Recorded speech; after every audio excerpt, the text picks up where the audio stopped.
Dr. R.S. Pradeep Kumar, IPS, to address the gathering. Thank you, ma'am, for all the kind words. The guests on the days,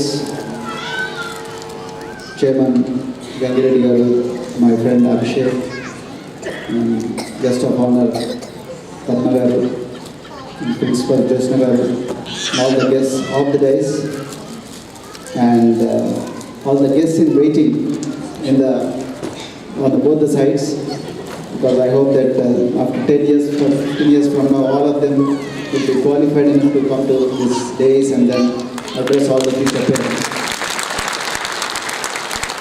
At the very outset, I am extremely happy, not because CG or management has called me, but it's because almost 90% of the parents, despite the fact that today is a working day, and even now we should be working, but all of you could find some time to disable your WhatsApp, disable your notifications, and took some permission to come here and then to see what your post rate is going to do in a couple of hours from now.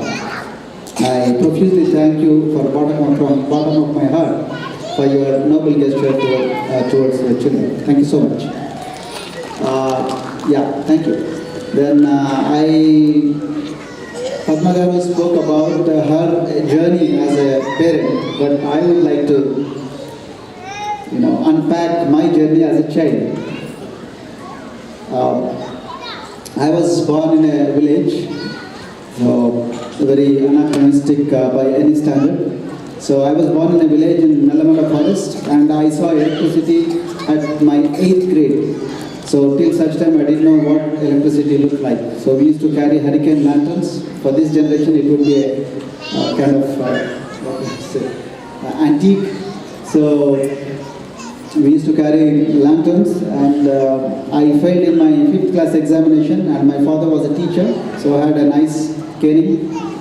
In today's standards we call it as maiming, and then probably, so had he done the same thing today, probably he would have been hauled up very badly by all human rights agencies. So we survived all those things. So I failed in my 5th grade, then I passed my 10th grade. In those days, I'm talking about 70s, late 70s and early 80s. So with only 389 marks, by today's standards, I think they are C grade marks. So today you have 599 out of 600, 99.99. Even then parents are not satisfied. So, but I passed with the 389 marks, and then I went to, because I am from Mahbubnagar, so Mahbubnagar was very far, so Tungabhadra was dividing Andhra Pradesh and then Telangana. So in those days Andhra Pradesh was together.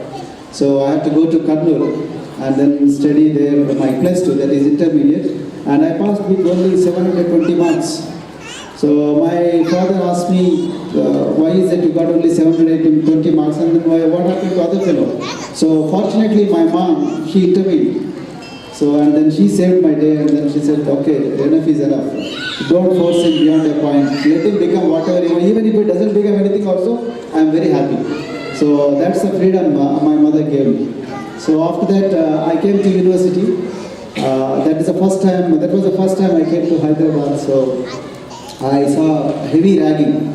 So I ran away from my university campus, and then I went to my village again. But my mom said, see, all the people who we are surrounded with, all those people very poor, and then daytime they work, and the night time when they come back, they drink a lot of toddy, and then they beat their wives.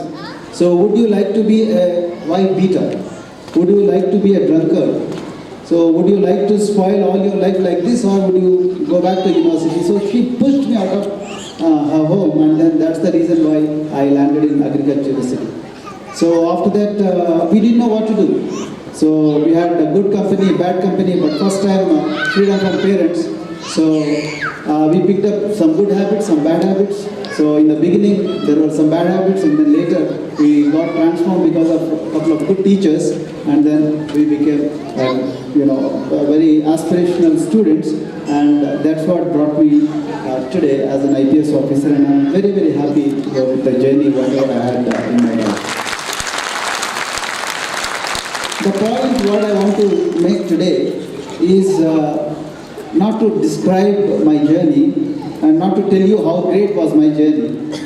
But what I wanted to share with you is, because I have been dealing with education department, for a change I requested the government, and the government was kind enough to give me an opportunity to serve in education department, and I run a society. It's a government organization. I'm heading a society which takes care of 130,000 children, that is 1.3 lakh children in boarding schools. So for the last 5 years I have been working in this society. So I want to share some of the experiences I've had with the children as well as parents. The first thing, I request you to be very patient. We are living in a very fast-paced times. Like the moment you send one SMS and immediately you expect the SMS, if you don't get the reply, you feel really anxious and then you feel really disheartened. So we are living in that fast-paced times. So, but I request you to be very patient with regards to your children. Children are children, they are human beings, they are creatures. So, and they have their own pace. So please do not force them to match your pace. That is one request. Because I see a lot of parents in our institutions also. So they force the children, and so much so that some of the children were hyperactive, but parents were not in a position to, handle the pace, and then they used to beat the children. And this was really very painful for me. So my request is, please do not. This is a humble prayer to you. Please be patient with the children. They have their own dreams. They may not know what their dreams are today, but don't force your dreams on them. So my father always used to tell me, okay, you must become doctor so that you can earn with both hands. Then I used to rebel. What is this earning with both the hands? I want to live my own life. So my mom used to be a very good firewall. So that's how my father was not a mistake, because he was from a very older generation. He had his own issues. So what I want to tell all the parents is, please do not be forcing your dreams on your children's dreams. That's number one. Number two, my request is, please spend some time with your children. This is a confession I'm telling you. So when after 16 years of parenthood, or maybe 17 years of my parenthood, my daughter, I have two children, so my daughter one day she picked up a video CD. So in those days there were no digital phones, so video CD, and then she started playing that video CD of her childhood before me. I started crying. At the age of 47, I started crying. So why I cried? Because I missed all those precious moments, because I was so bogged down with my job. I got President's Police Medal for Gallantry, I got President's Medal for Meritorious Service, then I got United Nations Police Medal, I got everything. So I studied in the best university in this world, but I was really taken aback, and then I was feeling very sorry and very guilty because I missed all those precious moments in my journey as a father. So don't miss these moments. These are going to be very precious moments. So please spend a lot of time with your children and then try to understand their dreams. Try to understand them, try to support their dreams in whatever way you can. This is very important. Number 3, the best teacher, whoever is the best teacher, or how much ever the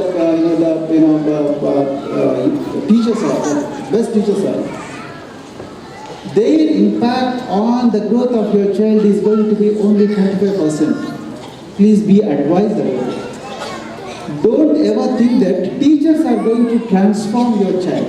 No way. They are not going to transform. Their contribution will only be 25%. The rest will be contributed by the community in which you and I live. The rest will be contributed by the peer groups, and the rest will be contributed by the larger society. The teachers are only 25% in the entire journey. So my request is, don't outsource parenting to teachers. This is a very smart way. We have placed my child in your hands and then we're paying fees. Then you must transform my child like what he said, Elon Musk. So why is that my child is not becoming Elon Musk? No, your child, teachers is not, the teacher's responsibility is to bring your child, as to bring Elon Musk out of your child. No, it's not possible. So it is our responsibility. So it is a larger society's responsibility. So we need to have such people who think creatively, who think out of box in our own networks, in our own communities. And we should be reading a lot of stories to children. I don't know how many of you have time to read the stories, but also how many of you time to read, take the children to Salarjung Museum or some other place, or Aminpur Lake, or any XYZ place, and then spend some time with you. So it's extremely important to keep them in a proper community, in the proper family networks, and the proper society networks. This is very, very important. So I request all of you to think on these lines, because parenting is not an ordinary job. We brought the children into this world by conscious choice. We cannot be careless on this aspect. So with these few words, so I once again thank you, and I wish all your children the very best. I'm sure if you support them, if you are patient, most of them, 99.99% of them will become best in their lives. I wish you all the very best. Thank you so much.